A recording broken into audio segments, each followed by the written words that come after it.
Leur quotidien est un enfer. Phobie, trouble obsessionnel compulsif. Chaque jour, ils se battent contre un handicap qui prend le contrôle de leurs mouvements, leurs paroles, leur vie. Phobie scolaire, hémétophobie, syndrome Gilles de la Tourette ou encore trichotillomanie. Des mots barbares qui masquent des souffrances terribles. En France, plus d'1 million de personnes souffrent de TOC et 1 personne sur 10 de phobie. Seuls et souvent désemparés face à ces maladies, nos témoins ont décidé de se battre et de tout faire pour enfin vivre normalement. Amandine a 20 ans et souffre d'une phobie scolaire. En fait, le lycée n'est pas un lycée, mais le lycée est un enfer. Chaque jour, la jeune fille pique de véritables crises de nerfs au moment de se rendre au lycée. Laisse-moi tranquille, je veux rentrer. Je veux pas être un animal de foire, j'en suis assez là.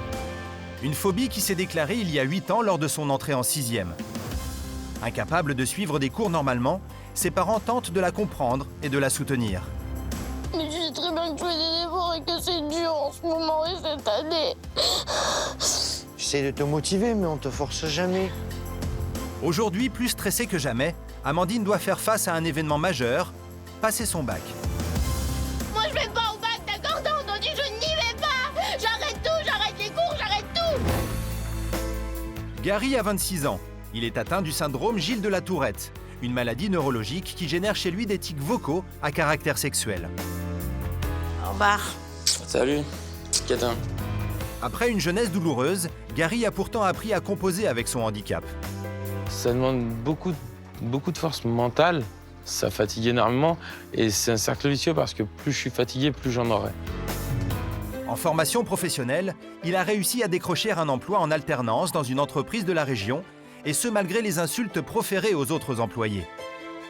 Suceuse. C'est tic, même on en rigole. Même avec lui, on en rigole. Mais s'il veut aller plus loin professionnellement, il doit absolument valider sa formation par un oral. Une épreuve redoutable pour lui. Il le sait, la moindre insulte incontrôlée pourrait réduire à néant ses chances d'obtenir le poste. On a 2 relèves par jour, donc une à 8h30, une à 14h30.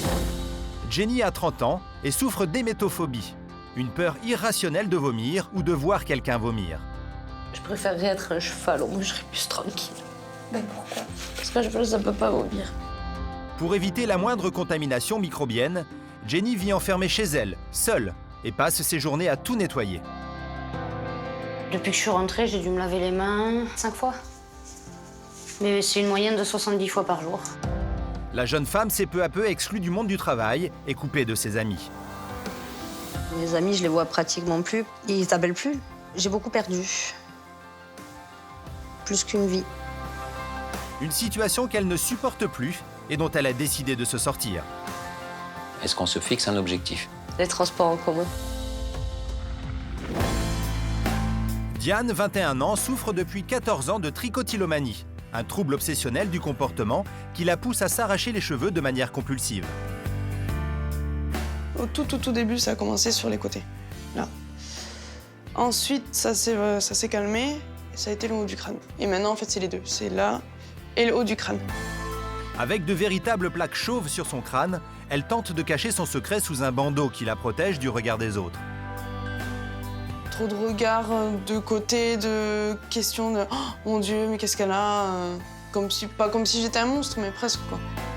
Diane a grandi en se sentant coupable de son TOC, vite devenu un sujet tabou dans la famille. La vie a continué et moi, j'ai tout de suite occulté. J'ai occulté, disons que je regardais pas l'enfant. C'était mon enfant, mais je faisais abstraction de tout ce qu'il y avait autour.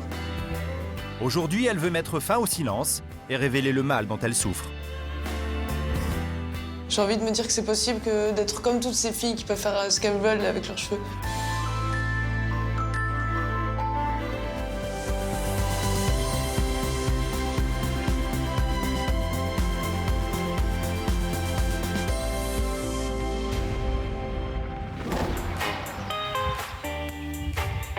Amandine a 20 ans. Elle vit à Sainte-Foy-la-Grande, à quelques kilomètres de Bordeaux. Aujourd'hui, elle se rend au lycée avec Virginie, sa mère. Et ce trajet si classique pour des milliers d'adolescents se révèle particulièrement cauchemardesque pour Amandine. Il faut qu'elle respire.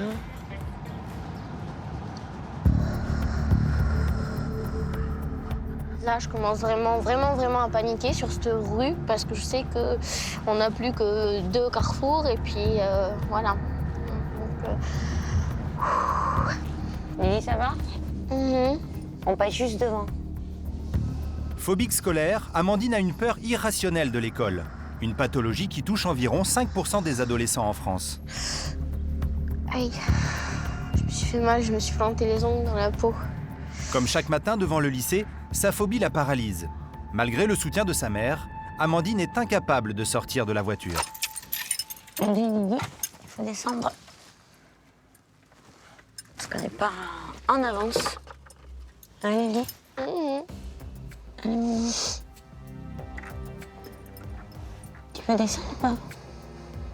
2 minutes, je me concentre. Ok. Concentrée, Amandine a mis en place un véritable rituel pour entrer dans le lycée en évitant le regard des autres élèves. J'ai pas envie d'y aller, j'ai envie de me cacher sous ma couette, de m'enterrer, qu'on me ressorte plus jamais, quoi. En plus, qu'il y ait des jeunes devant le lycée, c'est comme la porte de l'enfer, regardez, avec plein de petits diables devant. Et en fait, le but, c'est que baisser la tête, rentrer le plus vite possible, aller à la vie scolaire là où il y a des adultes, remplir mes papiers, ressortir vite, aller devant la porte de la classe, que personne ne me voie, quoi. Lily, il faut descendre si tu veux y aller, parce que... Mais si ça va pas, tu me laisses pas, tu me ramènes. Non, je te ramène. Allez. Descends. Allez, tu respires, Lily. Vas-y. À 20 ans, quand ma maman doit encore m'accompagner à l'école, je me dis j'ai loupé quelque chose dans ma vie. Je suis pas comme les autres. C'est à la maternelle, au primaire qu'elle nous amène à l'école, au collège, pas au lycée, pas à 20 ans.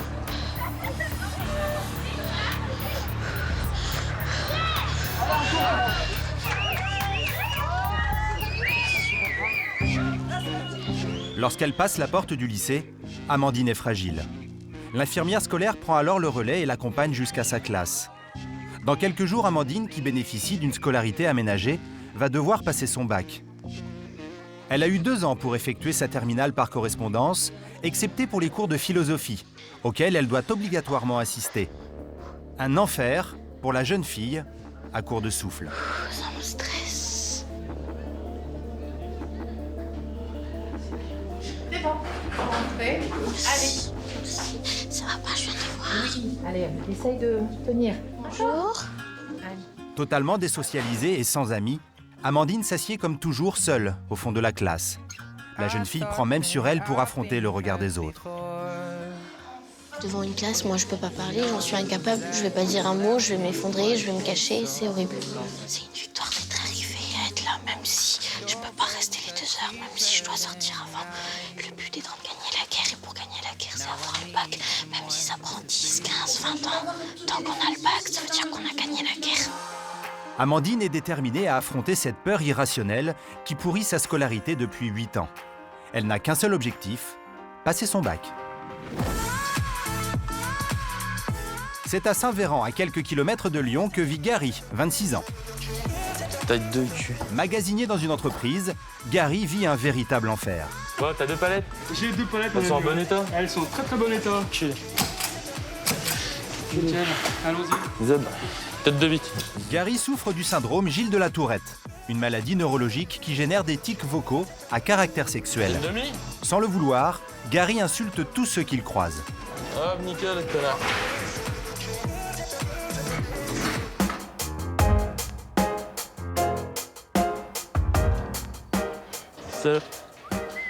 Bonjour. Le syndrome Gilles de la Tourette touche une personne sur 2000 en France et se déclenche le plus souvent pendant l'enfance. Sa maladie s'est déclarée lorsqu'il avait 8 ans, juste après le décès de son grand-père, dont il était très proche. C'était très dur. Et on se demandait pourquoi c'était lui qui avait ça, quoi. Qu'est-ce qui avait pu se déclencher? On ne savait pas exactement. On culpabilisait, je crois. Ça a été dur pour nous parce qu'on le voyait malheureux. On avait peur qu'il s'en sorte pas. À cause de la maladie, Gary est passé à côté de son rêve. Je voulais m'engager à la marine et pour aller défiler, je me retenais, je contrôlais mes tics, mais après, ça dégénérait vite. Ça dégénérait, oui. Culé. Une fois qu'on n'était plus en rang, je me lâchais. Incapable de comprendre son déséquilibre, c'est un médecin militaire qui a finalement posé un nom sur la maladie de Gary.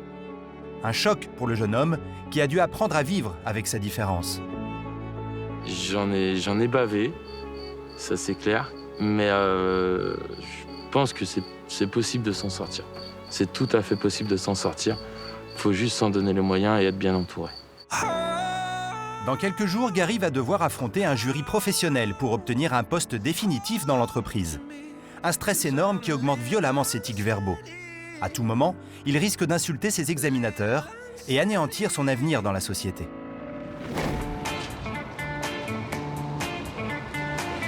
À Muret, près de Toulouse, Jenny, 30 ans, se livre à un de ses nombreux rituels, se laver les mains. Depuis que je suis rentrée, j'ai dû me laver les mains 1, 2, 3, 4, 5 fois. Mais c'est une moyenne de 70 fois par jour. Mes mains sont brûlées. C'est plus fort que moi, c'est un toc, en fait. C'est une obsession. Jenny souffre d'hémétophobie, une peur panique de vomir ou de voir quelqu'un vomir. Pour s'en préserver, la jeune femme passe le plus clair de son temps à traquer les microbes chez elle. Dès que je suis dehors, j'ai l'impression qu'il y a tout plein de particules qui se collent sur moi, qui puent et qui peuvent me rendre malade. Donc du coup, dès que je rentre chez moi, j'enlève tout ça. Tout. Je nettoie. Déprimée, Jenny passe ses journées seule à tout nettoyer. Je préférerais passer mon temps à travailler, profiter de la vie comme le font tous les gens normaux, on va dire. C'est ma vie qui n'est pas normale, c'est pas moi. Enfin, si. C'est vrai que c'est le mode de vie qui n'est pas normal. Après, c'est vrai que c'est dans ma tête, c'est moi qui me crée tout ça. Donc au final, oui, c'est moi qui ne suis pas normale. La phobie de Jenny l'a isolée et enfermée dans son appartement. Ma vie, c'est le ménage, la tablette, la télé, le chat et c'est tout. Mes amis, je les vois pratiquement plus. Ils t'appellent plus. J'ai beaucoup perdu. Plus qu'une vie.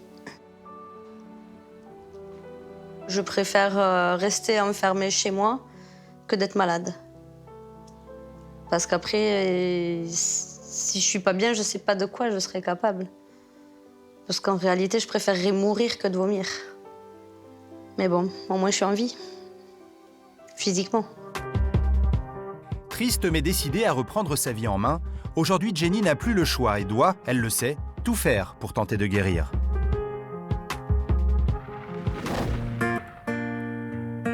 Diane a 21 ans. Elle vit à Libourne, près de Bordeaux, où elle est apprentie monitrice d'équitation. Cavalière exigeante et jeune femme pleine de vie, Diane porte en permanence un bandeau pour masquer les dégâts causés par son TOC, la trichotillomanie. Quand je vois ma tête, j'ai du dégoût, je ressemble à rien.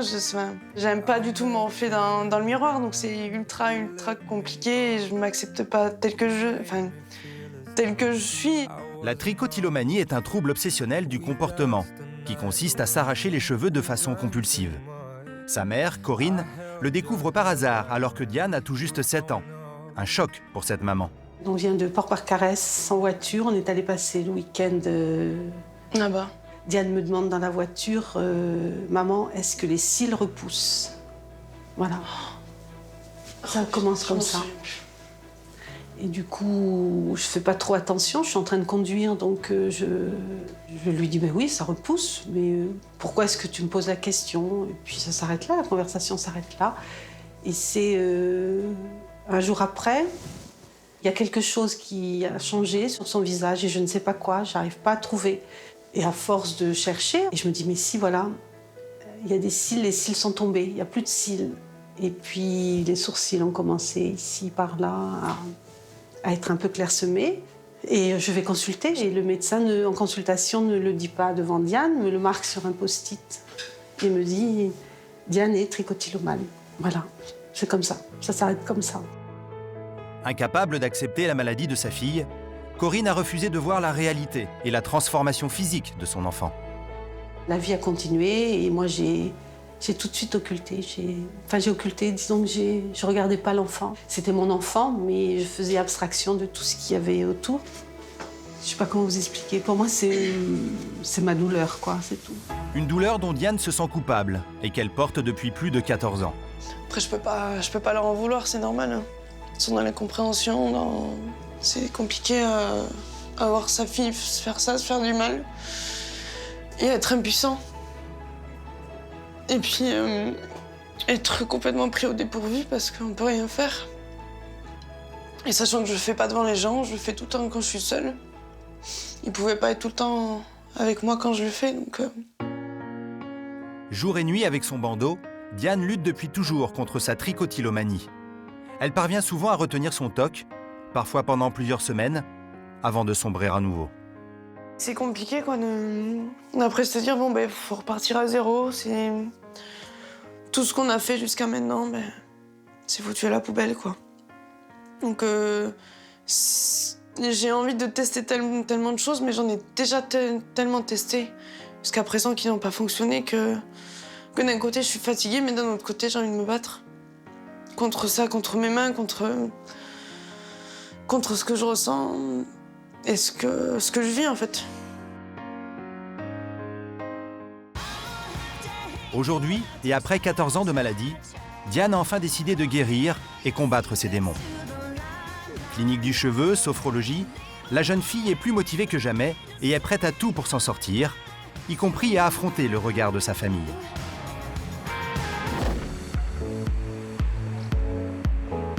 À Sainte-Foy-la-Grande, près de Bordeaux, Amandine, 20 ans, souffre de phobie scolaire. La jeune fille doit bientôt passer son bac, une épreuve qu'elle redoute. Après un effort, elle a réussi à assister à un cours avec sa seule amie, Alexandrine, qui l'aide comme elle peut à s'en sortir. Je suis contente que tu sois là, j'étais inquiète. Par contre, je ne sais pas si tu as vu cette page-là. Je sais pas si... Je crois pas, ça me dit rien. C'est Alexandrine, elle me récupère les cours. C'est ma seule référence ici, c'est ma seule amie au lycée. Il y a ça sur le bonheur. Je trouve ça normal de pouvoir l'aider parce que je pense que même si j'étais dans le même cas, je pense qu'elle ferait pareil pour moi. J'ai beaucoup de chance de l'avoir. Beaucoup de chance. Mais après 1 heure de cours, Amandine craque. Je sors, au revoir. Aujourd'hui encore, elle ne peut aller au bout du cours de philosophie. Elle travaille donc chez elle, dans le studio qu'elle occupe seule. La phobie scolaire s'est emparée d'Amandine lors de sa rentrée en 6e. Une situation dont elle ne parvient pas à s'extraire. J'ai 20 ans, je suis incapable d'aller à l'école, quoi. Ça donne pas confiance en soi. Surtout que moi, je travaille assez bien à l'école. C'est vrai que j'avais perdu un petit peu le fait de manquer. Mais c'est une déception. On se dit pourquoi les autres, ils peuvent y aller. Et moi, j'ai 20 ans, je suis incapable d'aller à l'école. Pourquoi moi, je peux pas? Mais c'est plus fort que moi. Souvent perçue comme un caprice, la phobie scolaire est un mal reconnu à la fois par le corps médical et le corps enseignant. En fait, la phobie scolaire rend qu'en fait, le lycée n'est pas un lycée, mais le lycée est un enfer. Et d'aller dans le lycée, c'est comme si on prenait, on se mettait en apnée, quoi. Et tout le temps qu'on est dedans, on respire pas. Coupée des gens de son âge, Amandine n'a pas l'occasion de se faire des amis. Pour se distraire, elle rejoint parfois son père, Vincent, sur le golf dans lequel il travaille. Allez, tu viens, on y va? On va en faire un rigolo, là.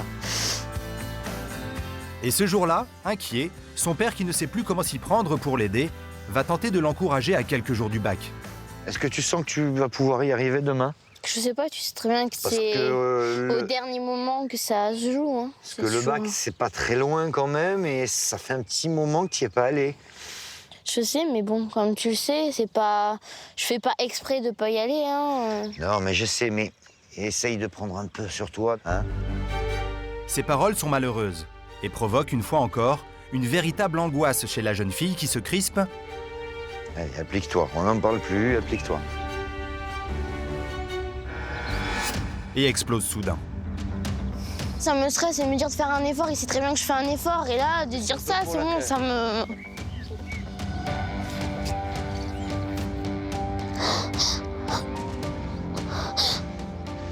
Hey, c'est pas grave. Mais tu sais très bien que je fais des efforts et que c'est dur en ce moment et cette année. Alors on me dit on fait des efforts, comme si j'en faisais pas. Allez, mais pense à autre chose, hein. Puis tu sais bien que je te force jamais, hein. J'essaie de te motiver, mais on te force jamais, hein.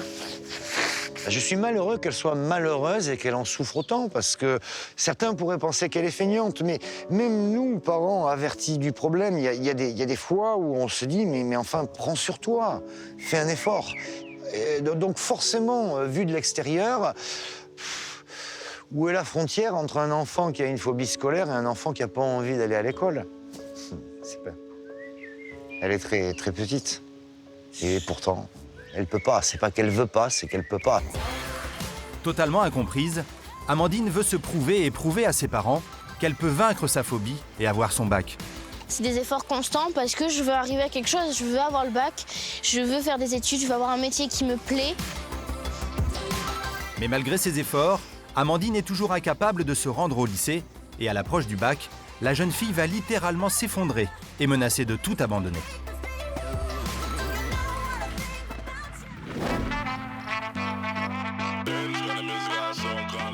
À Saint-Véran, en Rhône-Alpes, Gary vit depuis 18 ans avec le syndrome Gilles de la Tourette. Chaque jour, le jeune garçon insulte sans le vouloir tous ceux qui croisent son chemin. Une maladie qui lui a fait traverser une scolarité douloureuse. Il n'avait alors qu'un seul ami, Christophe, auquel il ne rend visite que de temps en temps. Et sinon? Bah ça va, toi aussi? Tu vas marcher demain? Ouais. Christophe se souvient des moments compliqués que Gary a traversés. Je pense que le plus difficile, c'était les gens qui le critiquaient, peut-être qui se moquaient de lui, le rejet, tout ça. Donc c'est vrai qu'on en a causé certains moments et puis que j'étais là pour l'écouter. Il fallait pas faire attention aux gens et que ça allait passer. Et puis qu'il est comme il est. Ça empêche pas d'être un gars bien. Sale con. Il me faisait sentir comme quelqu'un de normal, entre guillemets. Mais en plus, il a fait comprendre aux autres qui se moquaient de moi que j'étais comme ça et qu'il fallait qu'ils fassent avec. Allez, c'est tout bon, chef. Ouais. On va boire un coup? Allez, c'est parti. Alors qu'il s'apprête dans quelques jours à passer l'examen de sa vie, affronter un jury pour obtenir un emploi, Gary retourne sur les lieux de son adolescence à Lyon, afin de reprendre confiance en lui. Donc là, c'est mon lycée où j'ai passé 5 ans. Donc beaucoup de souffrance ici, mais aussi c'est là où j'ai eu le déclic et que j'ai pu commencer à accepter ma maladie. Paniqué à l'idée d'insulter ses futurs examinateurs lors de son entretien d'embauche, Gary vient revoir les personnes qui l'ont aidé à dominer ses tics verbaux. Bonjour. Ah bah dis donc, bonjour. Vous allez bien? Comment vas-tu, Gary? Ça va. De quoi tu te souviens? De l'internat, tu te souviens? Ouais, je me rappelle bien de l'internat. Je me rappelle bien de l'internat où il y avait pas mal de soucis. Puis à l'époque, tu savais pas forcément au début ce que tu avais. Non, j'ai su. C'était des tactiques, des... On savait pas ce que c'était, et puis on a su là, avant la terminale ce que c'était. Et puis je voulais vous remercier de l'aide que vous m'avez apportée quand j'étais là, à me soutenir la semaine quand j'étais loin de la famille. C'est vrai que ça m'a beaucoup aidé. C'est ce qui a permis que j'en arrive où j'en suis. Si mon action a eu de l'effet, bah, j'en suis très contente. Gary, merci de la visite. De rien.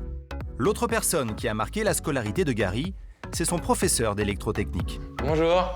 Bonjour. En terminale, Gary, devenu la cible de moqueries persistantes, a dû quitter sa classe pour en intégrer une autre. Son professeur a pris les devants et parlait de sa maladie avec les élèves. Donc ça a permis d'avoir un vrai échange avec eux et surtout de leur faire comprendre que voilà, il y avait déjà eu un problème avant et que le but était que ça se passe mieux avec cette classe-là. Ce qu'ils ont fait, ça me touche énormément. Parce que je me dis que malgré les moqueries des camarades de l'ancienne classe, mes profs me soutenaient quand même indirectement, mais en fait, ils savaient très bien ce qui se passait. Mais j'aurais pas pensé qu'ils poussent jusqu'à me soutenir dans la 2e classe. Ça s'est mieux passé. Ouais, puis j'étais carrément accepté dans la 2e classe. Cette année a été déterminante pour Gary, puisqu'il a alors décroché son bac professionnel, Sésame pour une nouvelle vie. Je suis fier, en tout cas, de toi. En tout cas, merci.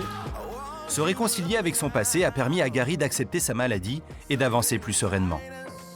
À quelques jours de son entretien d'embauche, Gary va-t-il réussir à dominer son stress sans insulter à tout va le jury qui ne sait rien de son handicap? À Muret, en Haute-Garonne, Jenny vit chez elle, coupée de tout par son hémétophobie, une peur irrationnelle de vomir, qui lui fait redouter le moindre microbe. Le monde extérieur l'effraie Et faire ses courses reste une épreuve pour la jeune femme, qui préfère alors être accompagnée de sa mère, Corinne. Il y a quoi qui va te faire envie? Tu vas prendre quoi? Ah mais il y en a toujours des pourris là-dedans, tu sais. Celle-là, elle a l'air d'aller. Regarde. Obsédée par la moindre bactérie, Jenny passe des heures à choisir chaque produit, minutieusement. Un enfer pour sa mère qui l'observe impuissante. Elle trie. C'est pas toujours évident parce qu'elle choisit tout vraiment. S'il y a le moindre petit truc qui ne lui plaît pas dans une barquette ou quoi, elle va chercher, essayer de chercher jusqu'à ce qu'elle trouve. T'es contente de tes patates? Ouais, celles-là sont bien. Ça va? Ouais. Au moins là, elles sont propres. Même si elles seront relavées à la maison avant de s'en servir. Tu les épluches avant, tu les laves après les avoir épluchées. Ouais, mais après, quand je vais éplucher la pomme de terre, je vais toucher la pomme de terre avec ma main. Quand je vais éplucher au fur et à mesure, tout ce que j'ai épluché, ben, ça va se retrouver sur ma main. Et tu les relaves encore après. Mais le pire reste à venir. Affronter le rayon boucherie est une torture pour Jenny, qui préfère fuir et laisser sa mère terminer les courses. Vas-y, mais je t'attends au bout du rayon, même pas un jour. Non, tu vas venir. Ah, ça bouge. Là, ça bouge, c'est son truc là, qui est prédigéré, pré-mâché. Là. Arrête, je m'en vais. Moi, je m'en fous, je te plante, je me casse, là. Allez, ciao. Tu viens m'aider à les cuisiner. Ouais, c'est ça, ou alors là, que dalle. Elles sont toutes fraîches. Non, tu dégages avec ton truc. Il faut les cuisiner. Même un poulet mort découpé, c'est plus joli que ton truc, tu sais. Au moins, ça ressemble à quelque chose. Là, elle... Oui. Oui, oui. Là, elle fait un peu la tête. Je crois que je pourrais jamais, en fait, regarder ce truc-là. Non, jamais. Ça, on dirait vraiment du vomi. Tu le reposes. Voilà, il faut que je repose tout parce que sinon, elle ne revient pas. Je le prendrai quand tu feras tes courses et que je serai pas là. L'hémétophobie est tellement handicapante au quotidien que Jenny demande même à sa mère de visionner en avance les programmes de télévision afin de ne pas se faire surprendre par la vue d'une personne qui vomit. Tu regardes la série ce soir et demain tu m'appelles, tu me dis s'il y a des gens malades ou pas dedans? Ouais, il n'y a pas de souci. On fait comme ça, comme d'hab. Une fois chez elle, Jenny obéit à un rituel bien précis. Elle enlève ses chaussures, les laisse sur le palier, se lave les mains puis dispose méthodiquement tout ce qu'elle vient d'acheter. Elle est particulièrement attentive à la bonne conservation des aliments et range son réfrigérateur avec soin. Bah là, mon frigo, je le trouve bien. Il est propre. C'est bien rangé. Jenny consacre un placard à un soda qui est sa seule boisson. Cela fait 15 ans qu'elle n'a pas bu une seule goutte d'eau. Persuadée que la dernière fois qu'elle l'a fait, ça l'a rendue malade. Bah en plus, ce qui est bien dans le cola, c'est que c'est un anti-vomitif. Donc forcément, j'ai pas envie de boire forcément autre chose. Tout contrôler pour mesurer le moindre risque, c'est le quotidien de Jenny. Une réalité étouffante et angoissante dont la jeune femme veut absolument se libérer. À Bordeaux, Diane, 21 ans, est atteinte de trichotillomanie, un TOC pulsionnel qui la pousse à s'arracher les cheveux. Aujourd'hui, elle se rend dans un institut spécialisé pour vérifier l'état de son cuir chevelu et faire un état des lieux de la catastrophe. Donc, ils sont fins. Ils ont toujours été fins, vos cheveux? Oui, toujours. D'accord. Ça ne vous ennuie pas d'enlever le foulard? Il faudrait que je voie, si vous voulez, s'il y a des micro-repousses.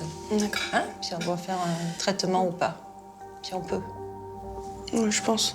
Enfin, j'en sais rien. D'accord. OK. Voilà, on va regarder. Vous pouvez regarder également.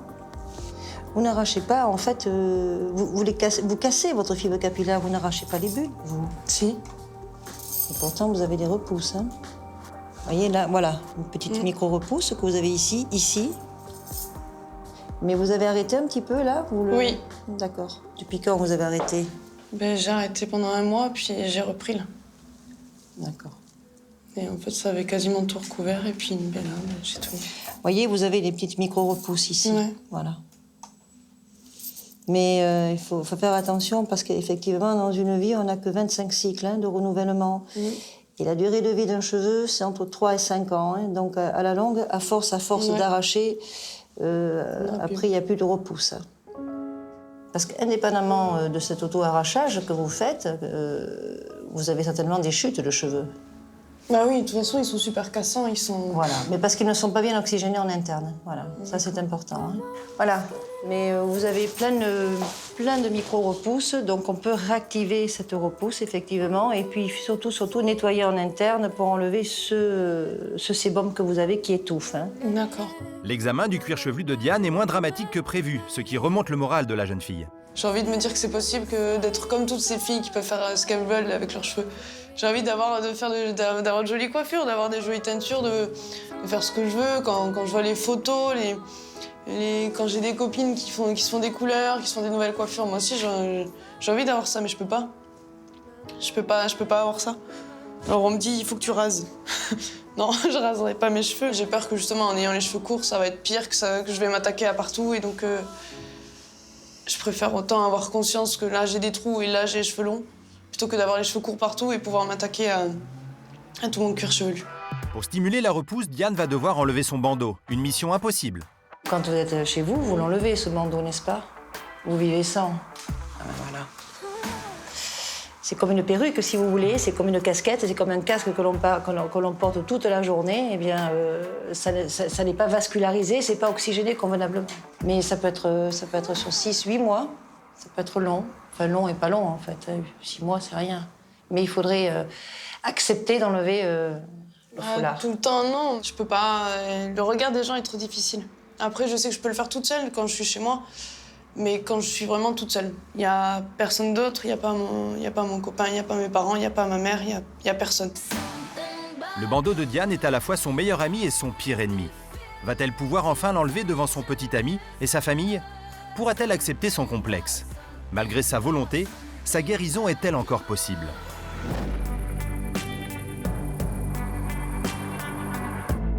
Près de Bordeaux, Amandine, 20 ans, souffre de phobie scolaire et ne se rend en cours que le lundi. Alors chaque dimanche soir, ses parents s'apprêtent à vivre l'enfer. C'est moi. Lily, tu oublies pas, tu baisses ton chauffage, ma chérie? Ouais, c'est bien, moi. Incapable de faire face à cette épreuve seule, la jeune fille qui vit la semaine dans un studio vient tous les dimanches chercher le réconfort auprès de ses parents conscients de la soirée qu'ils vont vivre. Ce soir, je le sens pas très bien. C'est ce que j'allais te dire. On va encore passer une soirée pourrie à essayer de la réconforter. On va essayer de regarder, trouver un truc à la télé qui lui plaît et... Ouais. Hein? Tu fais ton sac pour demain? Comme les dimanches soirs. On va manger le reste, les restes? J'ai pas faim.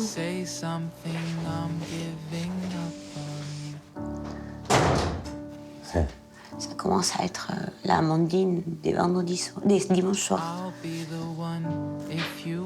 Enfermée dans son appréhension du lendemain, Amandine refuse de dîner, de regarder la télé et de répondre à ses parents. Ça va, amour? Tu veux regarder un truc ou je peux regarder encore un petit peu? Tu peux regarder ce que tu veux. J'ai pas envie de regarder la télé. Sinon, donc, si tu veux voir autre chose. J'ai pas envie de regarder la télé. Terrée dans son anxiété, Amandine devient nostalgique. Il y a un cas de photos là avec des photos de moi petit. Je me dis à cette époque-là, je savais pas ce qui allait me tomber dessus, quoi. Je savais pas.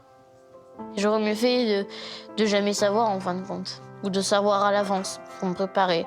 Enfin, je crois que non, on peut pas se préparer à ça. La phobie scolaire, c'est quelque chose que je souhaiterais pas à mon pire ennemi. Je le souhaite à personne.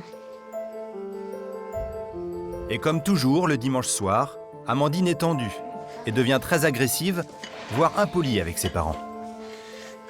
Tu en veux pas, toi, Amandine? Non.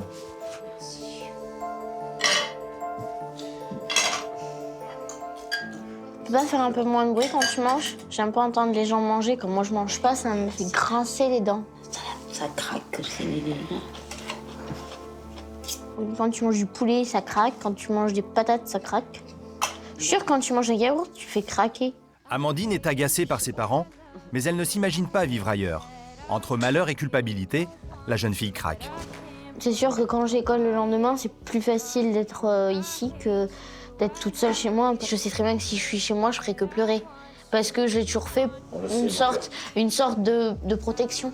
Des fois, je pleure dans mon oreiller parce que je leur dis pas, parce que je veux pas leur faire du mal. Je veux pas aggraver ce que je leur fais vivre tout le temps. Parce que je les fais souffrir assez comme ça, ils ont pas besoin de me voir mal parce que je sais qu'ils vont être mal, ils vont pas profiter de leur soirée juste à cause de moi. Amandine est fille unique. Sa phobie scolaire est au centre des préoccupations de ses parents, qui ne savent plus quoi faire pour l'aider. Elle est tellement mal qu'on n'en supporte plus de la voir souffrir. Elle est si près du but que ça serait dommage de renoncer.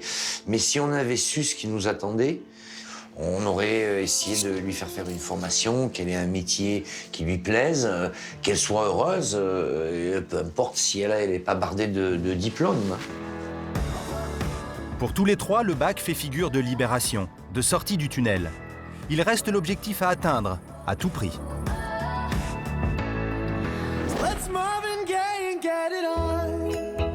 À Saint-Véran, près de Lyon, Gary cohabite tant bien que mal avec son syndrome Gilles de la Tourette. Salope. Une maladie neurologique qui le pousse à proférer des insultes à tout le monde.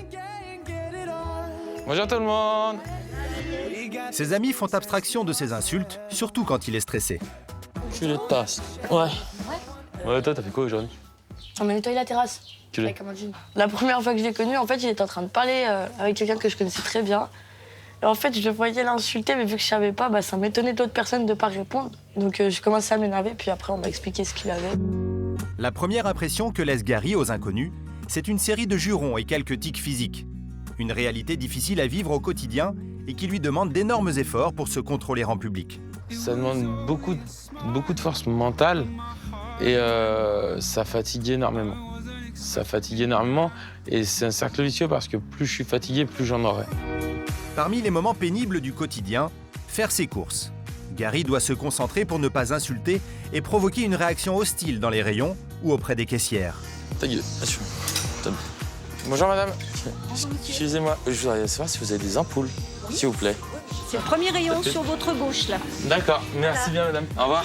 Bonne journée.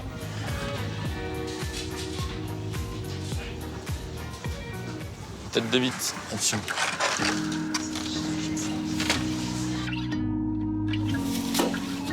Quand je suis en présence de gens que je connais pas et je sais qu'ils sont pas au courant de ma maladie, je me contrôle et du coup, j'ai pas de tics ou très peu.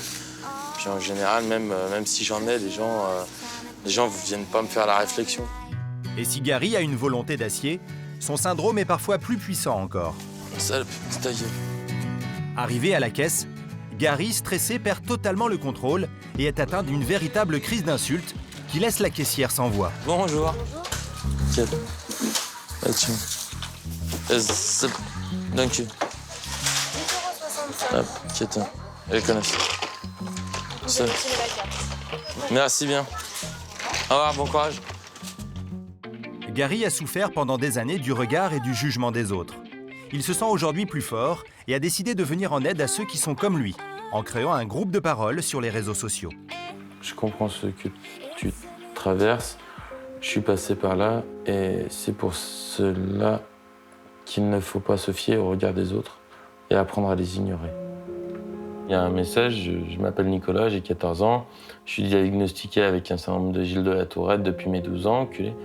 C'est très dur à vivre car je subis les moqueries des autres, mais aussi leur harcèlement physique et moral.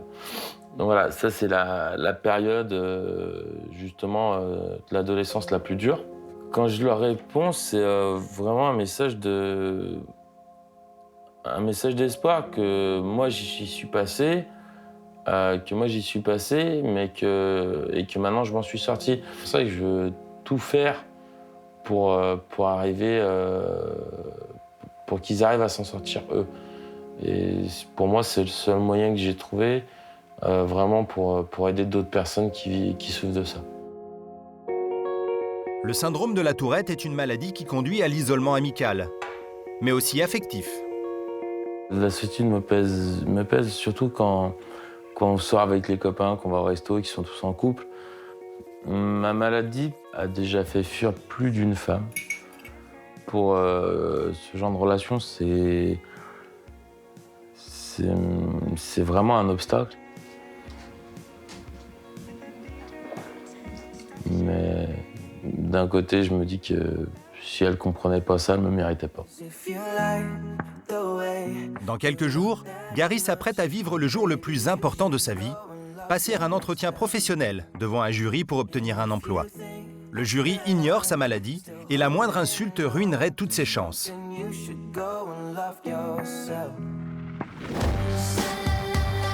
À Muret, en Haute-Garonne, la vie de Jenny est rythmée par différents rituels liés à son hémétophobie, sa peur de vomir. Le premier d'entre eux est de s'hydrater les mains, mise à rude épreuve par le ménage et la fréquence à laquelle elle se les lave. Ça fait très mal, ça tire. C'est pour ça que j'hydrate tous les matins et tous les soirs. Parce que ça me fait vraiment trop mal.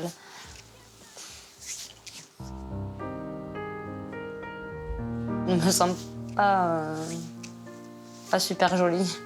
Déjà de base, je suis pas non plus un top modèle. Après, je suis toute maigre. Donc non, je préférerais être autrement, physiquement.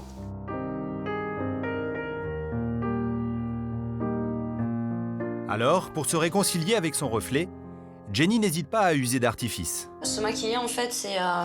moi, je pense que c'est important, parce que c'est... ça fait plaisir aux yeux, déjà, se voir préparée, féminine, coquette.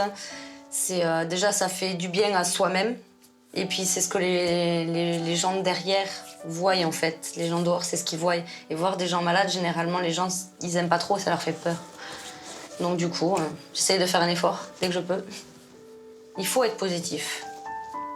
Sinon, on ne vit pas. Et puis, on ne s'en sort pas. Donc, on avance et on y va. Paniquée à l'idée de contracter des microbes, Jenny n'accepte de déjeuner en dehors de chez elle que chez sa mère. Et là encore, à une seule condition, que ce soit elle qui prépare le déjeuner. Même quand je suis chez ma mère, c'est moi qui cuisine. Déjà, j'aime ça et puis au moins, je suis sûre que c'est fait comme je veux. Je ne mange pas si c'est pas moi qui fais à manger, donc... C'est vrai qu'elle est toujours à l'affût de tout. Donc, c'est assez bizarre. Avec les années, Corinne a appris à faire face à la phobie de sa fille, pour qui les repas sont toujours douloureux. Comme beaucoup d'hémétophobes, Jenny s'impose des restrictions alimentaires pour éviter tout problème digestif. Des restrictions qui l'ont conduite aux portes de l'anorexie. Si t'arrives à manger ça, ça sera pas mal quand même. Il faut pas rêver. Eh bien ça, je me doute. Les pâtes, mais la viande, ça m'étonnerait. Même si c'est des petites quantités, je préférerais qu'elle mange, c'est clair, un peu plus, qu'elle arrive à faire les repas, disons, normaux. C'est bon. Bah oui, c'est bon.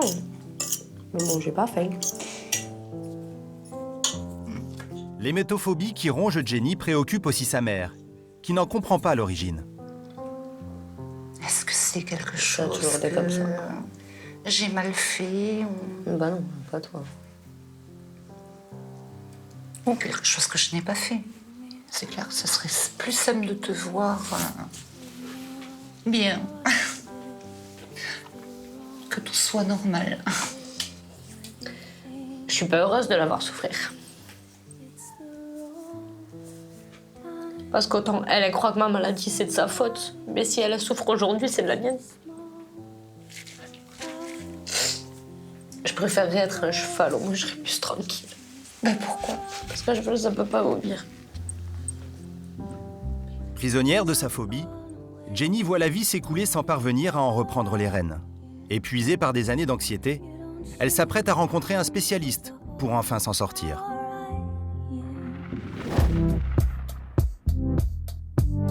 Diane, 21 ans, vit seule depuis 3 ans à Libourne, près de Bordeaux. Passionnée d'équitation, elle rêve d'en faire son métier. Monter à cheval est le seul moment où elle oublie sa maladie, la trichotillomanie, un toc pulsionnel qui la pousse à s'arracher les cheveux. Moi, je sais que quand je suis à cheval, je suis dans ma bulle. Je pense pas Je pense au travail du cheval, et je pense pas du tout à mes soucis ou quoi que ce soit. Si j'ai un souci, si je m'énerve à cheval, c'est parce que le problème vient du cheval et pas... Enfin, du cheval. De moi-même, surtout. Après, en soi, c'est vrai que ça fait du bien.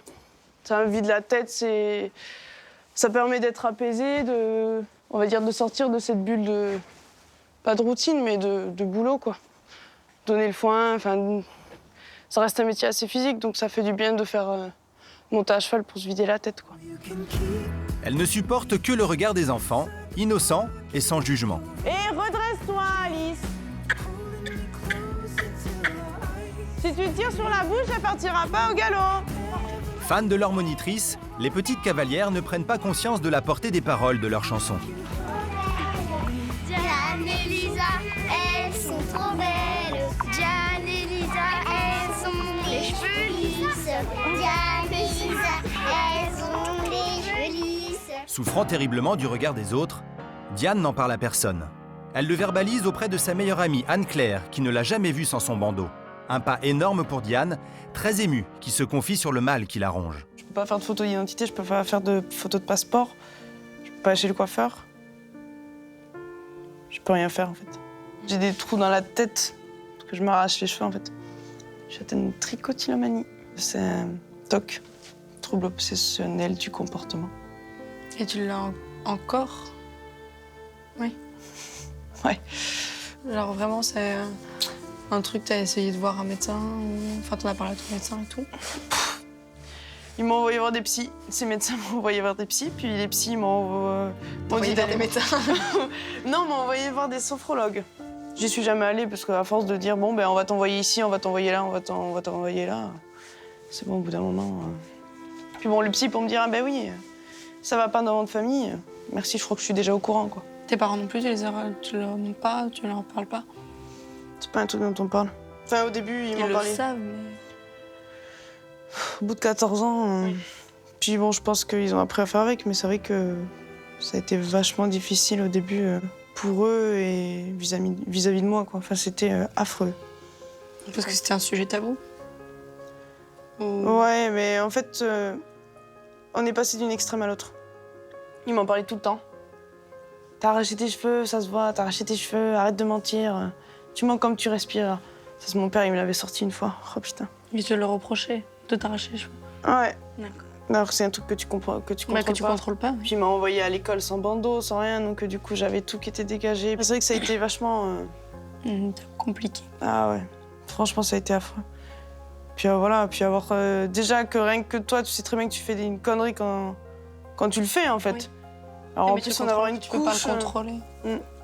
Déjà tu t'en veux, tu te regardes après dans le miroir et tu fais merde, j'aurais pas dû quoi, enfin putain je regrette tellement. Mais bon, même maintenant, hein, quand je le fais, après je me regarde, je fais putain, t'as tout gâché. Puis repartir à zéro, attendre. C'est un cercle vicieux. C'est un combat contre soi-même. Enfin, franchement, je vais me les couper les mains comme ça, moi. Pas de soucis. Je pourrais plus monter à cheval, mais au moins j'aurais plus ce souci-là, quoi. Le mal profond dont souffre Diane puise sa source auprès de ses parents. Décidée à rompre le silence, la jeune fille s'apprête à avoir une véritable conversation avec sa mère et enfin comprendre l'origine de sa souffrance.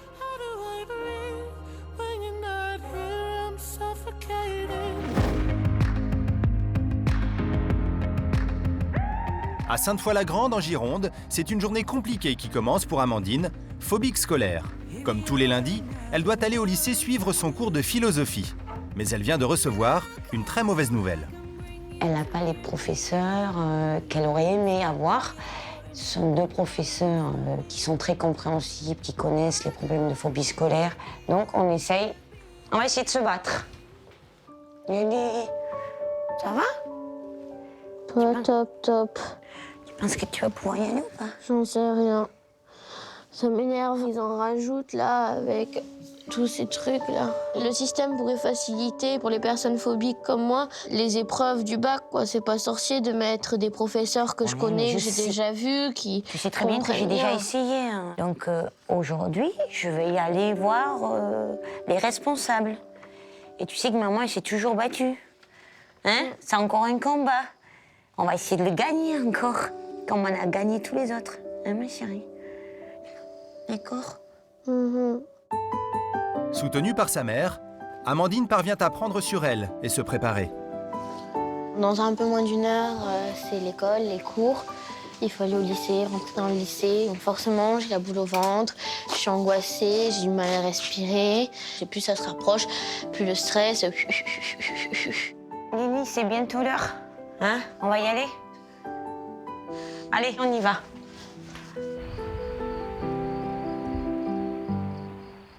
Quelques heures plus tard, Amandine et sa mère quittent le lycée. Virginie a tenté d'obtenir un jury que sa fille connaît. Une mission délicate. Amandine va faire une véritable crise de nerfs et menacer de tout arrêter. T'as réglé mon problème? J'ai essayé, mais c'est pas possible de changer d'examination. T'as été considéré comme un candidat normal. Eh ben moi, je vais te dire mon truc, ce sont des putains de connards. Connards! Là, le système, il fait absolument rien pour les gens comme moi. C'est pas censé, ça leur coûte quoi, eux? Hein, parce que ces profs-là, ils passent des euros. Ça leur coûte quoi? C'est des connards! Ils estiment... Moi, je peux rentrer chez moi, là, d'accord?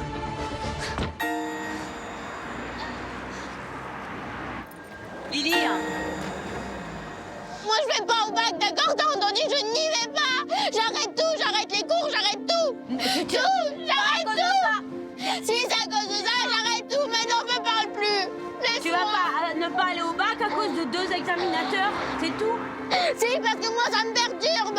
Je vais pas au bac, c'est tout! Tu te rends compte que tu fous 8 ans de ta vie à la poubelle? Eh ben, je fous 8 ans de ma vie à la poubelle, et puis comme ça, je me tue, comme ça, au moins, il n'y a plus de vie. Arrête! C'est ridicule de dire des choses comme ça. Tu crois que ça me fait plaisir d'entendre ça? Je m'en fous, d'accord? Laisse-moi tranquille, je veux rentrer.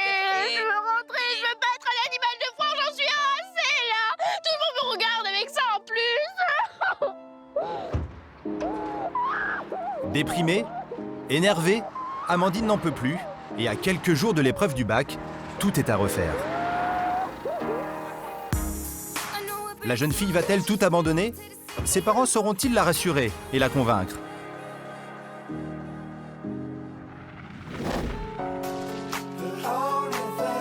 Gary vit près de Lyon. Il est atteint du syndrome Gilles de la Tourette, un TOC qui le pousse à insulter tout le monde.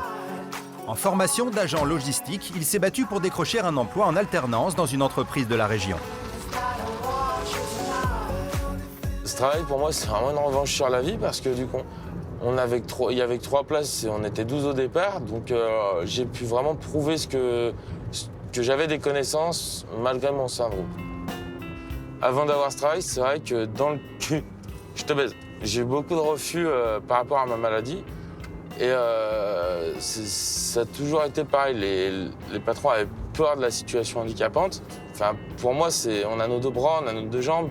On peut travailler comme quelqu'un tout à fait normal. On a vraiment nos facultés. Et c'est ça qui est dommage, c'est que ce ne soit pas compris par les recruteurs ou les patrons et qu'ils ne nous laissent pas notre chance de faire nos preuves. Depuis 6 mois, Gary met donc tout en œuvre pour faire ses preuves et s'intégrer. Je t'encule. Tu veux que je le charge, le... Ouais. Ah, tu veux charger? Ouais. Ah bah merci. Je te laisse faire. C'est sympa. Je charge. Merci. De rien. Bon, au début, c'est vrai que j'appréhendais un petit peu, mais bon, on nous avait avertis, comme quoi il y avait Gary qui allait arriver dans le service et qu'il fallait, qu'ils nous ont expliqué ses symptômes, donc il fallait pas qu'on y fasse attention, et puis que c'était une personne comme une autre. Il s'est adapté à nous, on s'est adapté à lui, et c'est une personne super. Ça va, Gary? Salut, toi. Salut, Sandra. Salut, Gary. C'est bien? Oui. Et toi? Ça va. T'as besoin de quelque chose? Oui. Oui, est-ce que tu peux monter quelques cartons, s'il te plaît? Ok. Merci. Ta fille va bien? Ça va, tranquille. Toujours au foot? Oui. Elle va bientôt finir ses entraînements, là. Ah bah c'est bon, je suis... Bah ouais. Gary s'est super bien intégré dans l'équipe. Et je pense que la plupart des personnes ici l'ont très bien intégré aussi. Suceuse. C'est tic, mais on en rigole. Même avec lui, on en rigole. Et il le prend très bien, voilà quoi. S'il s'est rapidement fait accepter par ses collègues, Gary a aussi fait l'unanimité auprès de ses supérieurs, ce qui n'a pas échappé au directeur de la société. Bonjour Gary. Bonjour. Comment allez-vous aujourd'hui? Très bien, Ça merci. Tout se passe bien? Oui, ça va. Les livraisons? Pas de problème? Non, il n'y a pas de souci particulier. Moi, j'ai plein d'échos positifs C'est principal. concernant, donc votre superviseur est super content. Ouais. C'est déjà un bon point. Et puis, bon, Ok. les relations avec les gens, ça se passe très très bien. Ouais, ça se passe bien. Je pense que j'étais bien intégré. Puis c'est aussi beaucoup ça grâce fait à vous. Hein. Dans le cul. Ouais, mais Bon. ça fait du bien. J'avais effectivement une première appréhension pour le premier jour. Une appréhension qui s'est très vite dissipée grâce notamment à Gary qui a su partager son handicap et qui a su discuter avec les gens, leur expliquer. Et en fait, ça s'est très très bien passé. Ça fait du bien que les gens remarquent ce qu'on sait faire, malgré le handicap. Très bien, mais écoutez, bonne journée Gary. Merci, vous aussi, monsieur Darnis. Et passez un bon week-end. Ouais, on va Merci. essayer. Au revoir. Merci, au revoir. Gary a trouvé sa place dans cette entreprise et il espère bien la garder. Mais pour cela, il va devoir franchir une étape cruciale, valider sa formation devant un jury. Alors chaque soir, il révise avec acharnement, en priant pour ne pas insulter le jury. Pendant l'oral, j'aurais sûrement des tics, du coup. Mais j'ai déjà passé des oraux au lycée pour le bac pro ou le BTS et ça m'a jamais dérangé. Donc je vois pas pourquoi maintenant ça me gênerait à quelque chose.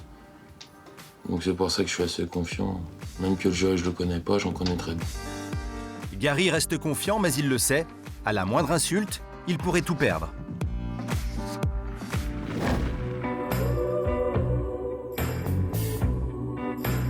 Près de Toulouse, Jenny, hémétophobe, retrouve son ami Zazou. Ça va? Ça va et toi? Jenny redoute le monde extérieur et les microbes qu'elle peut y croiser, alors elle refuse de recevoir des personnes chez elle, y compris ses proches. Une situation qui peine Zazou, sa meilleure amie. Moi, ce que j'aimerais là, tu vois, c'est que ma fille elle puisse venir aussi chez toi. Qu'on puisse faire des après-midi. Tu vois, oui, mais ne regarde pas avec ces yeux-là, c'est. Eva, elle te connaît pas. Donc il serait temps qu'elle rencontre sa tata quand même. C'est vrai. Je l'ai vu naître. Mais tu l'as vu naître, mais c'est tout. Voilà.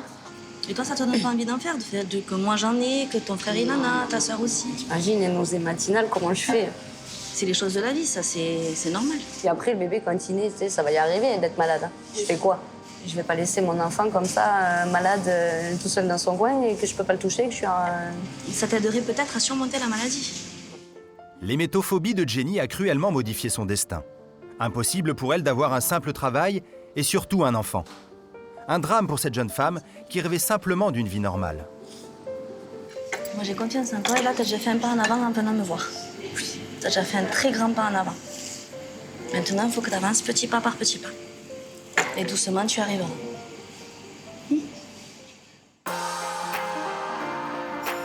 Enfin déterminée à reprendre le contrôle de son existence, Jenny se rend quelques semaines plus tard chez un psychologue.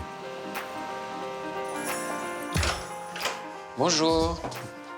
Je peux vous serrer la main, pas de souci. Ça va, merci. Allez, on y va. Merci. Vous attendez quoi de moi?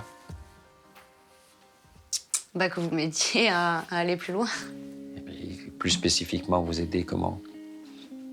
À surmonter mes peurs. Parce que je sais que j'y arriverai pas toute seule. Et qu'est-ce qui vous motive à vouloir vous en sortir? À vouloir reprendre tout ça. Un travail. Et qui est responsable de ce qui ne va pas à votre avis? Bah, c'est moi-même. Après une longue discussion, le spécialiste détaille à Jenny les mécanismes psychologiques qui l'étouffent. Je vais garder les choses en moi et je vais faire en sorte que tout ce qui est vomitif est prohibé. C'est-à-dire, si je ne vomis pas, j'existe. Est-ce qu'on se fixe un objectif? Les transports en commun. J'aimerais bien recevoir mes amis chez moi. D'accord. J'ai l'impression que je vais pouvoir enfin avancer et m'en sortir. Oui, bien sûr que vous allez vous en sortir. On le fait à deux. Il faut surtout d'abord savoir pourquoi vous les faites, les choses. D'accord? Pour vivre. Voilà. Si vous les faites... Pour moi. Voilà. Si vous faites les choses pour vous, déjà, on est sur la bonne voie. Moi, je la sens motivée. Après, il ne faut pas se leurrer. L'être humain est très compliqué. Ce n'est pas un moteur de voiture. Donc, c'est pas parce qu'on va changer une courroie que tout va repartir. Donc, c'est un processus qui n'est pas linéaire, qui peut être plus ou moins long selon les individus. Mais chez Jenny, j'ai vraiment confiance parce que je la sens motivée pour elle-même. Jenny veut enfin véritablement guérir. Première étape, sortir de chez elle, affronter les autres et les microbes du métro de Toulouse sans paniquer. Une épreuve à ce jour insurmontable. Diane, 21 ans, souffre de trichotillomanie, Un TOC qui la pousse à s'arracher les cheveux. Aujourd'hui, elle quitte la région de Bordeaux pour venir près de Toulouse, retrouver Anthony, son amoureux. Anthony m'apporte beaucoup de choses que d'autres personnes n'ont pas. J'arrive pas à le définir tellement c'est différent et que ça a chamboulé ma vie, on va dire ça comme ça, quoi. Il me donne de la force pour paraître normal, on va dire ça comme ça. Ça me donne encore plus envie de me battre contre ce que j'ai, quoi. Ça fait quasiment 3 ans qu'on est ensemble. J'ai mis du temps avant de lui en parler, j'ai mis 7 mois. Pour moi, la vision qu'il avait de moi allait changer. Du coup, j'avais vraiment peur de lui annoncer. Puis au final, je pense pas que ça ait changé quelque chose. Ça a fait du bien qu'elle m'en parle, parce que ça veut dire qu'elle a confiance en moi, qu'elle commence à avoir confiance en moi, et ça m'a fait du bien. Ouais. Elle est tout à fait normale pour moi, pour tous les gens. Enfin, t'es normal. Pour moi, je lui ai déjà dit, c'est que des cheveux, tu sais que je m'en fiche. Après, pour elle, je sais que c'est un mal-être énorme et j'aimerais qu'elle réussisse à le combattre de toutes ses forces.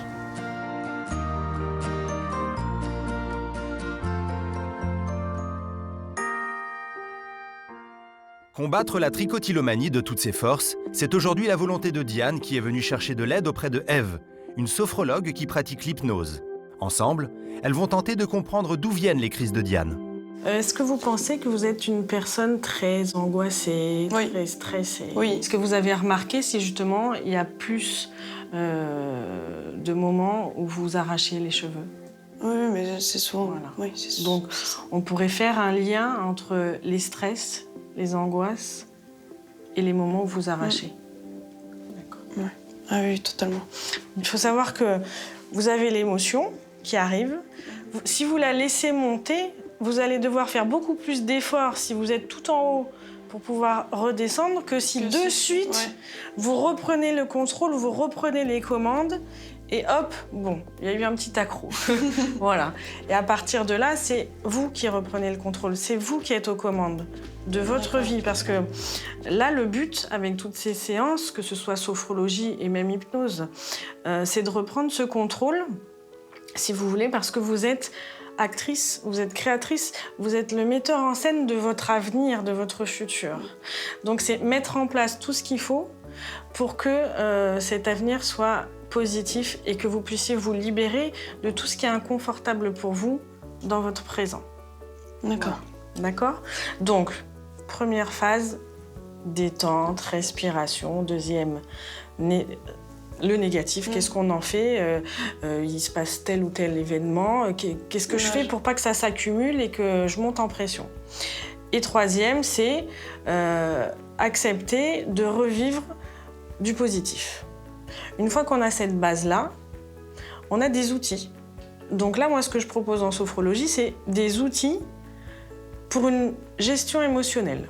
Et on va un petit peu mettre l'accent sur quelque chose que vous faites naturellement, en mettant l'accent sur peut-être une manière de le faire plus profondément et en étant bienfaisante avec vous-même. Prendre du temps pour vous et pour vous sentir bien. Ce qu'on ne fait pas forcément. Et plus vous vous ferez du bien, peut-être que moins vous aurez envie de vous faire du mal. D'accord, oui. Je vois. Puis j'ai remarqué que quand j'ai prononcé le mot « être bienfaisante avec vous-même », hop, il y a eu quelque chose qui s'est passé, l'air de dire « mais ah oui, mais ça existe ». Ah oui, c'est vrai, j'avais oublié. J'ai oublié ça sur une partie de ma vie. Mais en effet, ça existe et ça peut être très confortable. Oui, mais je me doute. Ouais. Mais bon, après, il faut que j'arrive à trouver le temps. Parce que c'est vrai que c'est compliqué, c'est très très compliqué de vivre à 100% en étant sur notre lieu de travail, d'arriver à trouver du temps pour soi. Déjà, on crée ce que l'on craint. Donc si vous craignez de ne pas avoir le temps, vous pouvez vous dire que vous vous programmez pour ne pas avoir le temps. Si vous vous programmez pour prendre ce temps pour vous, vous trouverez le temps pour le faire. Quand on le veut vraiment, on trouve le temps en général. Quand on veut un peu.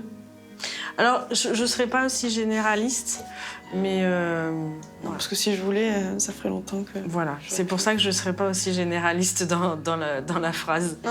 Mais par contre, trouver le temps... D'accord. Je pense que c'est faisable. Après, on trouvera des solutions. Oui. Voilà.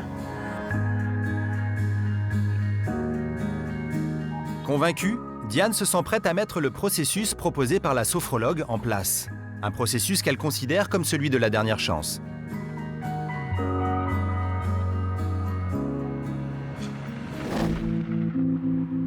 En Gironde, Amandine, 20 ans, est atteinte de phobie scolaire. Stressée, elle pique de véritables crises de nerfs. Et à quelques jours du bac, elle veut tout abandonner. Amandine a fait une énorme crise. Ouais, mais ça, c'est le contre-coup. On peut pas choisir les profs. Hein. On va en discuter tous les trois, on va aller la voir. Ouais. Allez.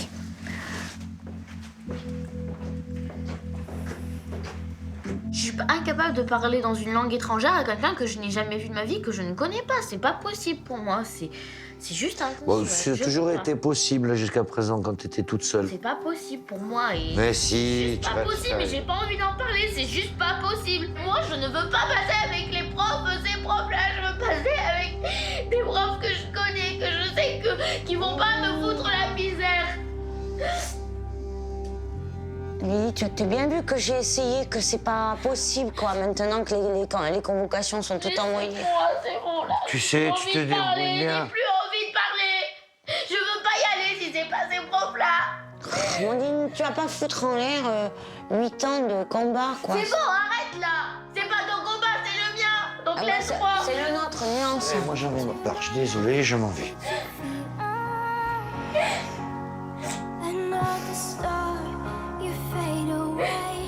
Depuis 8 ans, les parents d'Amandine vivent au rythme de la phobie de leur fille.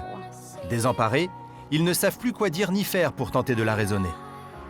Elle se met dans des états pas possibles. Il faut faire attention toujours à ce qu'on dit, sinon elle démarre en flèche. Et donc, par rapport à ces états, plus que par rapport à sa phobie que j'ai appris à bien connaître, mais par rapport à ces états, il y a des fois, je pète un boulon. J'en ai marre. Et il n'y a rien à faire. On peut pas, certains soirs, comme ça, on peut pas la rattraper. À quelques jours du début des épreuves, Amandine est rattrapée par ses angoisses et son incapacité à les surmonter. Si près du but, ses parents redoutent désormais de la voir tout abandonnée. En Rhône-Alpes, Gary, atteint du syndrome Gilles de la Tourette, doit passer aujourd'hui l'oral qui lui permettra d'obtenir un emploi. Une épreuve qui le stresse, alors il rend visite à sa mère. Salut. Salut. Je t'emmerde. Katin. Ça va? Ouais, t'as bien dormi? Ouais. Il faisait pas trop chaud. Katin. Fils de pute, je prends une goutte de café. Tu prends du café? Ouais, Katin.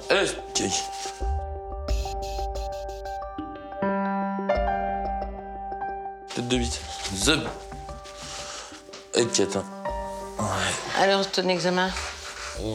Bah, 9h30, normalement, je crois. Pas trop stressé? Fils de pute. Dans le cul.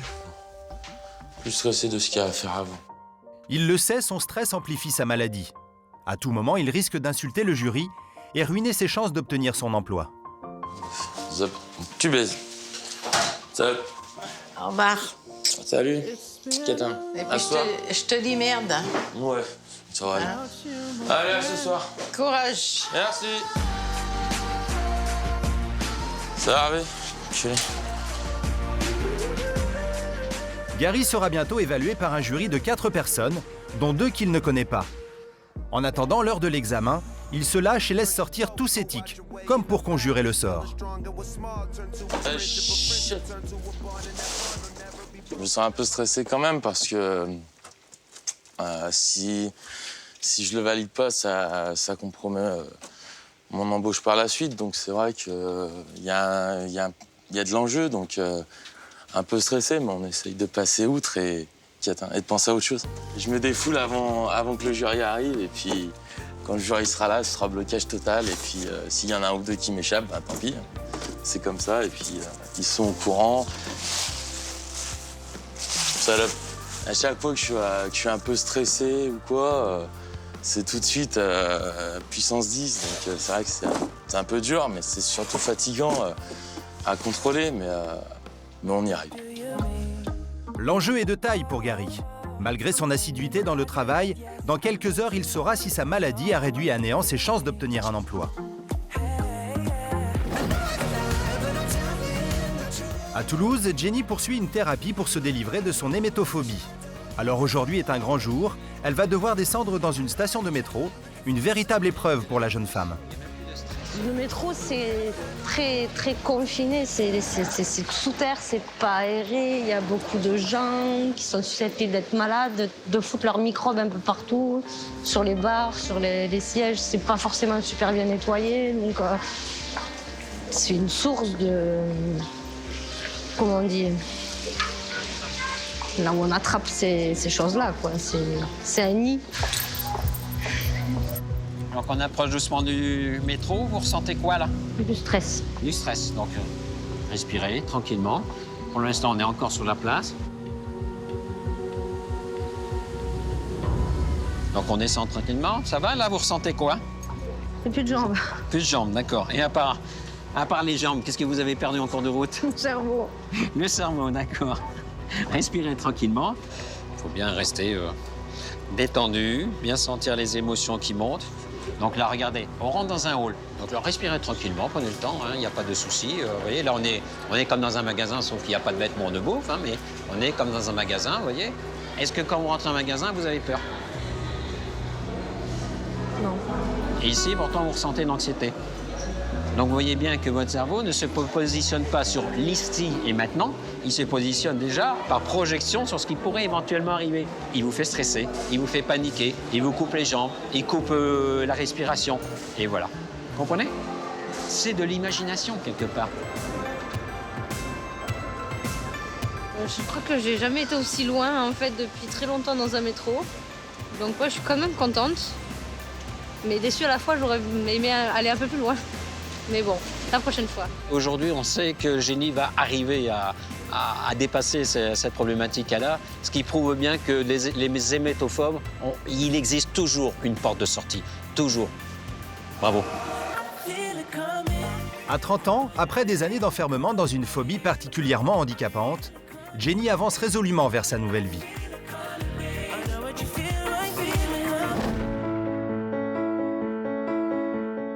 À Bruguière, près de Toulouse, Diane, 21 ans, retrouve ses amies. Elles sont peu à partager son secret.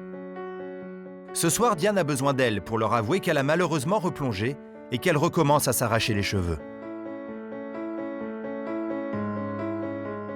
Tu m'avais dit que ça faisait 15 jours que tu n'avais pas retouché à tes cheveux. Ouais, ça faisait. Voilà. T'as reflanché? Ouais, j'ai replongé, ouais. En plus, le pire, c'est que t'avais réussi à faire 15 jours et plus. Non, j'avais fait quasiment un mois et demi. Quasiment un mois et demi. Si tu avais réussi à tenir 15 jours. Non, mais... Si t'arrives à tenir un mois et demi, tu peux tenir toute ta vie. Non, c'est pas comme ça, parce que plus ça va, plus t'as envie. Il faut que cette envie-là, elle passe. Et t'as pas pensé à acheter genre, tu sais, des petites boules moelleuses, tu sais, à la place de te tirer les cheveux ou... Ben, j'ai déjà essayé en fait. Ouais, mais tu sais, même m'occuper les mains, tout simplement. Ça marche pas. Ça marche pas en fait, parce qu'après je jette le truc et ce que je fais, ben, je remets ma main dans les cheveux, donc... Faut que t'en parles, je pense, le plus possible pour que tout le monde t'aide. Parce que je pense que si tu peux tenir un mois et demi, si derrière tu flanches parce qu'il y a un truc émotionnel ou quoi que ce soit, faut que tu te dises que bah, t'as des amis, t'as ton copain, t'as ta famille, tu peux en parler. Avec mes parents, c'est un sujet tabou par rapport à ça. Tu pourras en parler avec eux pour qu'ils te... Pas qu'ils t'aident, mais... Non, il s'est passé tellement de trucs dans le passé que je... Non. C'est autre chose, c'est... Mais je pense que c'est peut-être pour ça aussi. Bah oui, ça bien te sûr. fait du mal aussi de... Du coup, tu te répercutes sur toi. Tu te dis c'est ta faute. Bon, après, je suis pas psy, je peux bien pas sûr. savoir. Mais... La culpabilité de voir qu'on fait du mal à... À soi-même? Non, à ses parents. À ses parents, tes parents, ils t'aiment, Diane. Ils t'aimeront toujours. Non, mais c'est... Tu seras toujours leur petite fille. Mais ça j'ai pas dit le contraire, hein, non, ça par contre. Mais non, mais il y a des remarques, il y a des remarques qui font mal, que j'ai entendues, qui font vraiment très très mal. Non, mais déjà, j'en parle beaucoup plus facilement qu'avant. Hein. Oui. Parce que ça fait du bien déjà pour toi. Ouais. Bah, j'ai surtout appris à l'accepter. Il fallait ça surtout. Que tu l'acceptes et que tu te dises, ouais, je suis normale en gros. Pour moi, je suis pas normale et puis ça, vous pourrez pas me dire... Une fois que tu dis ça, sinon t'arrêteras jamais. C'est ça. C'est ça le cap, c'est de te dire que t'es normale et tellement tu vas dire t'es normale, tu vas plus y penser et tu vas faire ta vie. Je sais pas. En essayant de la rassurer, les amis de Diane semblent sous-estimer la réalité du mal dont elle souffre. Comme beaucoup de gens atteints de TOC, Diane reste seule face à sa tricotylomanie. À quelques jours du bac, Amandine est plus que jamais décidée à gagner son pari. Prête à tout, c'est surmotivée qu'elle s'apprête à se lancer dans cette épreuve qu'elle compte bien réussir. Je n'ai pas lâché l'affaire par rapport au bac parce que c'est quand même depuis la 6e que je veux me battre pour l'avoir. Vous voyez, à l'époque romaine, les gladiateurs qui rentraient dans l'arène et qui faisaient tout pour ressortir vivants, moi j'y vais comme ça, dans cet état d'esprit-là au bac. Et puis j'espère ressortir vivante de l'arène, bien entendu. Hein. Et même si je ne l'ai pas cette année, je l'aurai. Je l'aurai un jour. Un mois plus tard, les épreuves terminées, Amandine est sereine. Alors ce matin, je vais au lycée pour chercher mes résultats du bac et voir si je l'ai, si je l'ai pas, si je vais au rattrapage. C'est vraiment le truc qui dit ouais, ça y est, t'as battu l'école, quoi. Tu as eu ton bac, t'as été plus forte que la phobie. Même le jour des résultats, et même si c'est peut-être pour la dernière fois, aller au lycée reste une épreuve. Bon, j'ai pas envie d'y aller. On est obligé d'y aller? Oui, chérie.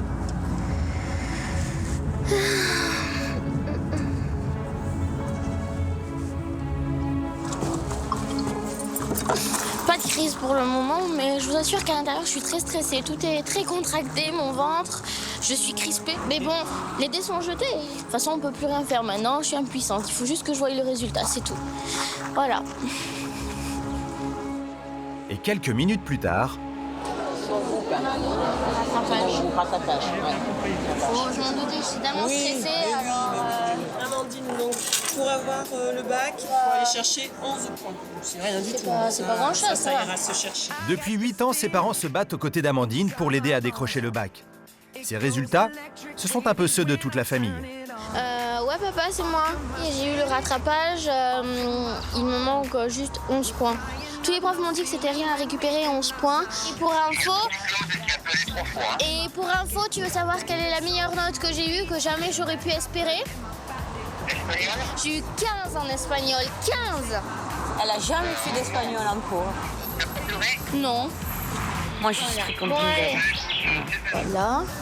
Maintenant, il ne reste plus qu'à réussir le rattrapage. Et j'espère que je vais l'avoir. Je croise les doigts, Et je croise les orteils. Si je pouvais, je croiserais mes orteils. Mais bon, ça va être difficile, mais je croise les doigts en attendant. Voilà.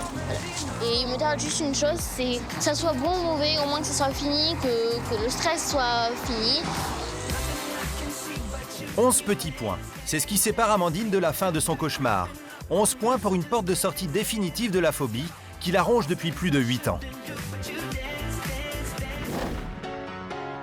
En Rhône-Alpes, Gary est sous pression. Il doit absolument se dominer et ne pas insulter le jury. Bonjour. Bien et vous? Katin. Bonjour. Bonjour Gary, Serge Avilia. Enchanté. Bonjour. Fabrice. Gary. Du coup, donc j'ai préparé donc le CQPM agent logistique cette année. Rongé par le stress, Gary a beaucoup de mal à se maîtriser. Suivant l'aspect des cartons, Obligé de réussir, il sait que trop d'insultes annuleraient toutes ses chances de décrocher un emploi. On a un planning juste ici, salope sur dans le cul. Salope sur les différentes salles de production. On a 2 relèves par jour, donc une à 8h30, une à 14h30. On transmet au gestionnaire de stock qui vérifie au moment du comptage, qui vérifie informatiquement la quantité qu'on a en stock. Et si besoin, il fait un ajustement ou il met en comptage si l'ajustement n'est pas possible, qu'il y a un trop gros écart. Merci. Bonne journée, à tout à l'heure. Face à un jury compréhensif qui part délibérer, Gary n'en est pas moins anxieux. Et il ne sait pas si ces petits dérapages vont lui coûter son emploi. Je me suis senti avoir beaucoup de tics et c'est vrai que culé. Mais sur le contenu, ils ont eu l'air intéressés et je pense pas qu'il y ait eu de problème particulier pour mon oral. J'espère vraiment l'avoir. Donc j'aurai la réponse dans une petite demi-heure. C'est mort d'inquiétude que Gary part découvrir le verdict du jury. Ta gueule. Juste ma gueule. Bonjour. Attends. Merci Gary pour ta présentation. Ta gueule. De rien. C'était un plaisir. On a apprécié que tu nous présentes donc, à ton activité professionnelle. Donc, ce qu'on a décidé d'un commun accord avec les membres du jury ici présents et ta supérieure Patricia, donc pour ce qui est ta soutenance d'aujourd'hui, on a validé l'ensemble des capacités professionnelles. Tout est acquis. Tant mieux. Ça, c'est bon? C'est fait? Ça, c'est bon. C'est un gros soulagement. Je pense que j'ai bien assez insulté le jury ce matin. Donc, vous n'en avez pas trop pris compte, donc ça me rassure. À aucun moment, ça n'a entaché ta présentation. C'est le principal. On en fait vite abstraction. Bah, tant mieux. C'est une belle victoire. Ça montre que le contenu était plus important que la forme, donc c'est assez intéressant. Merci Gary, tu auras officiellement ton diplôme d'agent logistique, donc dans les 6 mois. Et puis aussi, on t'accueillera avec plaisir au pôle formation des industries technologiques pour la suite, pour suivre une formation de technicien logistique. Et ce sera avec plaisir que tu peux revenir parmi nous. Un diplôme de plus. Bravo.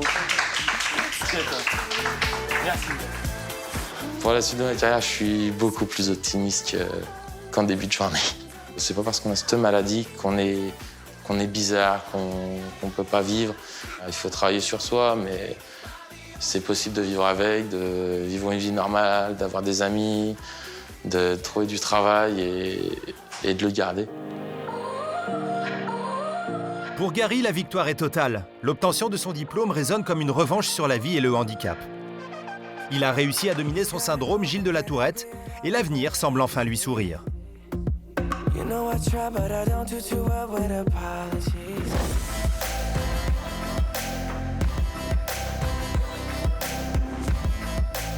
À Muret, près de Toulouse, Jenny s'apprête à recevoir pour la première fois son amie Zazou, accompagnée de sa petite fille. Une épreuve pour la jeune femme, paniquée à l'idée qu'elle ramène des microbes chez elle. Salut. Tu veux bisous? Bonjour bébé. Tu te rappelles de Tati? Oui. Comme mal, hein? Bah, c'est normal. Hier, j'ai réussi à descendre dans une bouche de métro. T'es allée dans le métro? Non, pas dedans. Je suis rentrée juste à l'entrée. D'accord. Oui, j'aurais aimé le voir, ça, quand même. Ah. Bah, c'est bien. Bah oui. C'est très bien. Non, mais déjà, c'est un très, très grand pas. La prochaine fois, je viendrai avec le petit aussi. Je trouve Jenny beaucoup mieux. Je trouve qu'elle est... elle a plus de volonté de sortir. Là, elle a accepté ma fille, ça s'est très bien passé. J'ai l'impression qu'elle veut s'en sortir. Que là, maintenant, elle se donne les moyens de s'en sortir, de tout faire pour elle, déjà, premièrement. Et je pense que nous, après, sa famille, ses amis, je pense que ça l'aide énormément à vouloir s'en sortir. Pour faire plaisir à tout le monde et surtout à elle en premier lieu, quoi. À la fin de la journée, Jenny a gagné son pari. Elle a réussi à vaincre son angoisse des microbes et a même proposé à Zazou de revenir très vite la voir chez elle.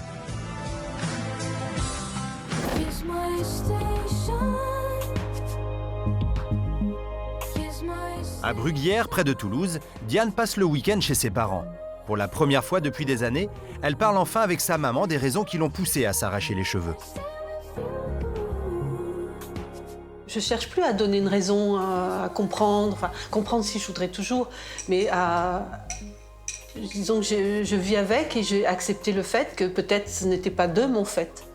Et en plus, je ne sais pas si Diane en a parlé, mais elle était dans le déni total. Elle n'acceptait pas. Alors effectivement, on avait une façon d'aborder la chose qui était violente dans la façon d'aborder la chose. Attention, hein, elle n'était pas frappée, battue ni rien. Quand je dis violente, c'est les mots, c'est la violence avec laquelle on dit « Mais Diane, enfin, mais si, tu tires sur tes cheveux, voyons, regarde !» « Non, maman, non, maman, non, maman !» Enfin, je savais que je le faisais, j'avais conscience quand même que je le faisais, mais j'avais juste peur, justement, d'après, de me faire gronder. C'est surtout ça, j'avais peur. Elle a dû aussi supporter le fait de dire je ne tire pas sur mes cheveux, comme ça maman ou papa comment dirais-je, ne le voit pas, et ne le vivent pas mal, sûrement, oui, bien sûr.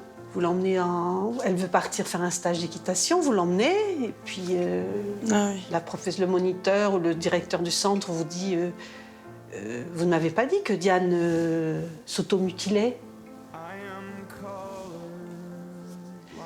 C'était sur le sommet du crâne, elle avait la bombe, etc. Je lui dis, mais non, c'est la bombe. Là aussi, c'est moi aussi qui essaie de me trouver des excuses, qui essaie de me voiler la face.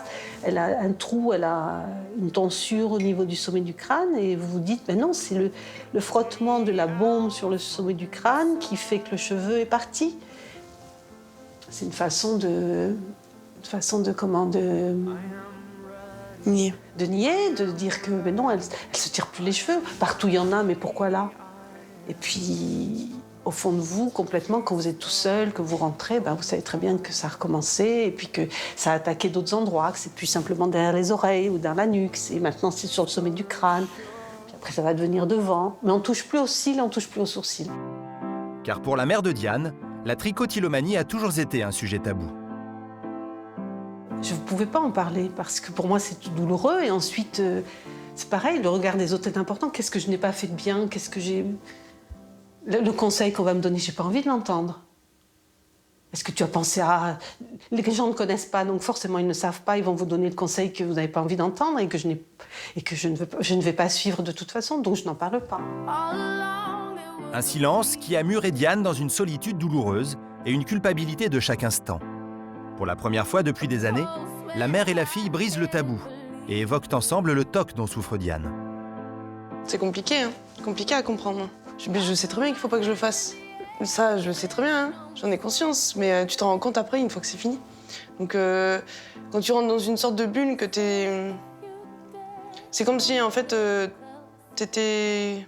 Ton esprit, que t'es là, mais ton esprit, il part. Tu le fais par... comme un geste habituel. Oui, comme si, par exemple, je coupais quelque chose. Dans les cheveux, je fais ça parce que j'ai la mèche qui... par exemple, ça fait partie de la conversation, etc. Donc pour toi, c'est aussi un geste naturel, peut-être. Je sais rien. Je sais pas. Hein. Une conversation qui leur permet de mettre fin à des années d'un silence dans lequel elles se sont terrées. Est-ce que Diane vous déçoit? Pas du tout. Pas du tout. Il n'y a aucun moment...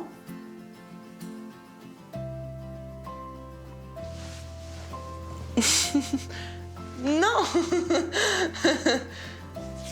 En aucun cas, j'ai été déçue. En aucun cas. En aucun cas. C'est la plus belle chose qui me soit arrivée. Elle est arrivée, j'avais 35 ans, et voilà, ça a été le chamboulement de ma vie. C'est tout. Avec ses joies, ses peines et ce qui se passe maintenant. Mais en aucun cas. Après des années de déni, Diane a choisi de briser la glace et de mettre fin à un tabou familial. Plus forte parce que plus vraie, elle poursuit sa lutte contre le mal qui la ronge avec l'espoir de s'en sortir. Amandine a eu son bac. Toujours poursuivie par sa phobie scolaire, elle a finalement renoncé à s'inscrire à l'université et à s'éloigner de ses parents. Elle s'accorde 1 an avant de reprendre le chemin des études et le combat contre sa phobie. Gary a entamé une nouvelle formation et poursuit son chemin au sein de la même société. De défi en objectif, il avance, déterminé à ne pas laisser le syndrome de la Tourette rétrécir le champ de ses envies. Depuis peu, Jenny prend les transports en commun. Si elle ne boit toujours pas d'eau, elle mange mieux et a même repris une dizaine de kilos. Persévérante et déterminée, la jeune femme est en passe de gagner son pari contre la phobie qui la maintient hors du monde depuis des années. Diane réussit désormais à dormir sans son bandeau et poursuit ses séances avec la sophrologue. Elle avance résolument vers une vie dans laquelle elle n'aura plus à redouter le regard des autres.